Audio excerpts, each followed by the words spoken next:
kampus. Nah, boleh kenalin namanya dulu nggak sama Prodi sama BP-nya? Ya, namaku Sina Putri dari Prodi Bisnis Digital BP 2000. Pertanyaannya gini Kak, mengapa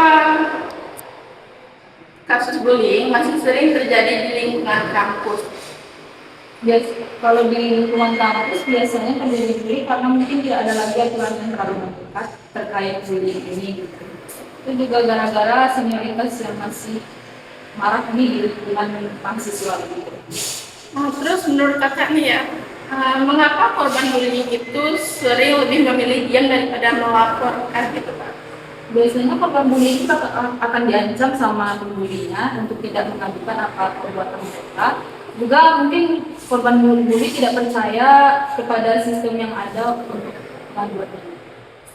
Terus Kak, apa langkah yang dapat dilakukan hari ini agar semua korban bullying itu merasa aman di lingkungan kampus? Langkah yang dapat dilakukan yaitu membuat sistem pelaporan yang rahasia, yang maksudnya itu keamanannya terjaga agar korban bully juga merasa aman untuk mengadukan apa yang mereka alami dan langsung bisa ditindaklanjuti begitu. Sebelumnya terima kasih ya Kak Maaf telah mengambil waktunya.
Mahasiswa secara moral di kampus masih terdapat tindakan senioritas dan pencitraan sosial.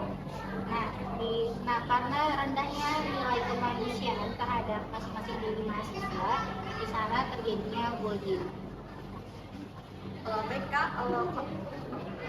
Untuk pertanyaan kedua itu kan pada korban bully, korban itu merasa takut akan intimidasinya, dia tidak percaya diri atau dia takut disalahkan.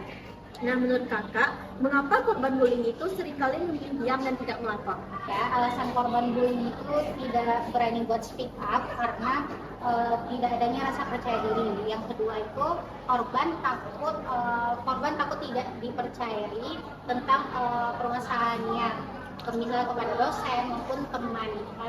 Nah, biasanya kan orang yang membuli itu kan mereka punya circle ya, jadi si korban ini merasa tersudut, makanya dia nggak berani buat speak up gitu. Mereka pertanyaan selanjutnya, di tengah banyaknya kasus bullying di zaman sekarang ini, menurut kakak apa langkah konkret yang bisa kita lakukan agar kampus ini menjadi ruang aman bagi kita semua? Di UNK sendiri itu kan ada tempat curhat ya, kayak sejenis BK juga kan. Nah, di sana itu mahasiswa yang merasa mentalnya lagi nggak baik-baik aja di lingkungan kelas, di lingkungan pertemanannya, dia bisa curhat di sana karena itu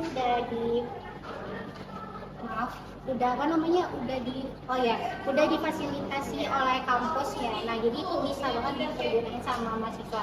Yang kedua, kita kan sebagai mahasiswa pasti kita butuh teman ya buat cerita, buat tanya-tanya hal sepele buat kehidupan sehari-hari, bisa banget ditanya sama teman biar kita tuh nggak merasa sendirian gitu kan, masih punya tempat cerita gitu. Udah kayak gitu ya. Oke Kak, makasih karena ada waktunya. Terima kasih Kak. Maaf ya mengganggu waktunya, kami dari dari desa PGSD, aku Fauzia. Sebelumnya mau nama aku Anissa dari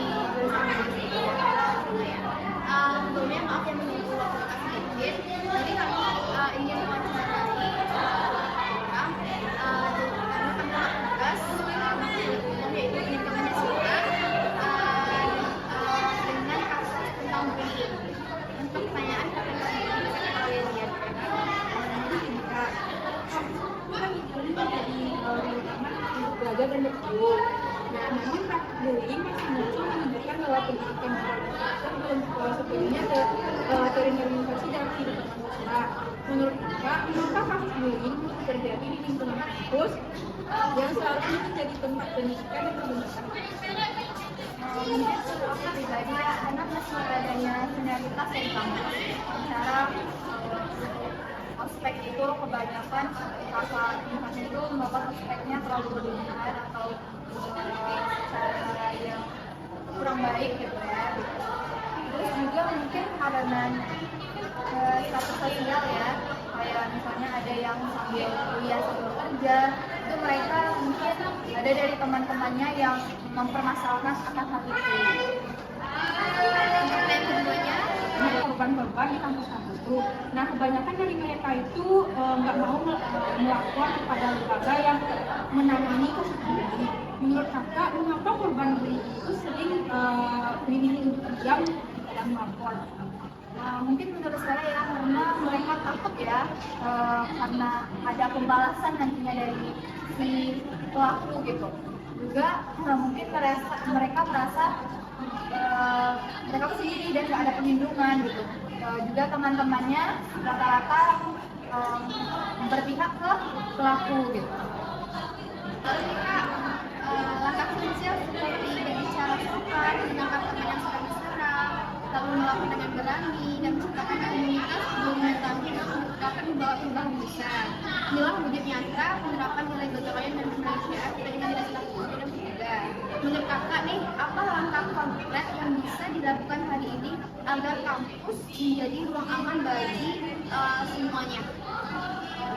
Mungkin menurut aku pribadi ya, itu yang undang-undang ini buat pengadakan membentuk ya lembaga-lembaga gitu untuk mengatasi bullying ini. Terus juga kita harus saling merangkul ya sama teman kita juga, nggak melihat perbedaan apa yang ada di antara kita dan teman kita. Sebenarnya untuk mengatasi masalah bullying itu sendiri ini dimulai dari kita sendiri ya, untuk berubah dan juga lebih peduli apa lingkungan sosial kita gitu. Terima kasih ya. Perkenalkan, nama saya Muhammad Ibrahman, saya dari kelompok 10. Di sini saya akan mewawancarai salah satu mahasiswa nih dengan saudara siapa? Raihan Rabi Hidayat dari jurusan Bisnis Digital. Nah, Bang, di sini saya ingin menanya tentang bullying nih. Biasanya kampus itu kan tempat aman belajar dan berkembang nih. Nah, tapi faktanya kasus bullying ini tetap masih ada karena tidak semua mahasiswa mempelajari tentang nilai moral dengan benar-benar. Lebih mementingkan status atau senioritas itu. Nah, Bang, saya ingin bertanya nih, kenapa kasus bullying itu masih ada di kawasan lingkungan kita ya? Baiklah, menurut saya karena nggak semua mahasiswa di kampus itu yang menerapkan nilai moral sesuai yang ada di masyarakat kita lah. Masih ada yang suka egonya sendiri, gengsi, atau bahkan hingga pakai senioritas gitu. Makanya masih ada sih kasus bullying. Gitu ya, Bang ya? Iya. Oke, Bang.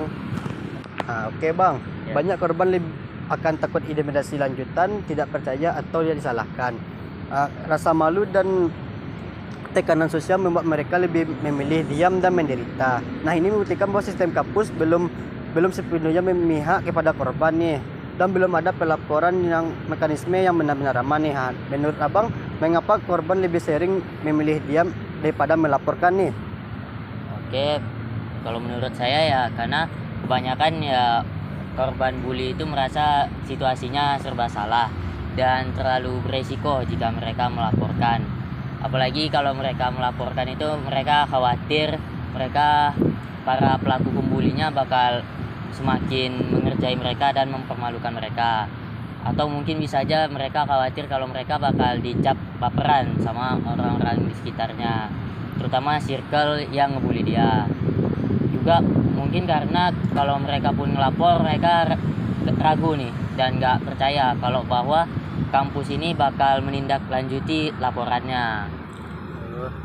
Makanya mungkin banyak korban bully yang lebih memilih diam nih, apalagi kalau yang ngebulinya tuh orang berpengaruh atau mungkin ketua organisasi lah gitu. Oke, Bang. Itu aja sih. Ya, Bang. Nah, oke Bang, selanjutnya kampus bisa menjadi ruang aman kalau semua mahasiswa ambil bagian nih, seperti mengambil langkah-langkah kecil yang bisa dilakukan pada hari ini. Nah, keamanan bukan dari itu saja, bukan dari aturan kampus saja, tetapi bisa menjadi dari sikap sosial mahasiswa, dosen, satpam, dan yang ada di lingkungan kampus nih, dan memberi dukungan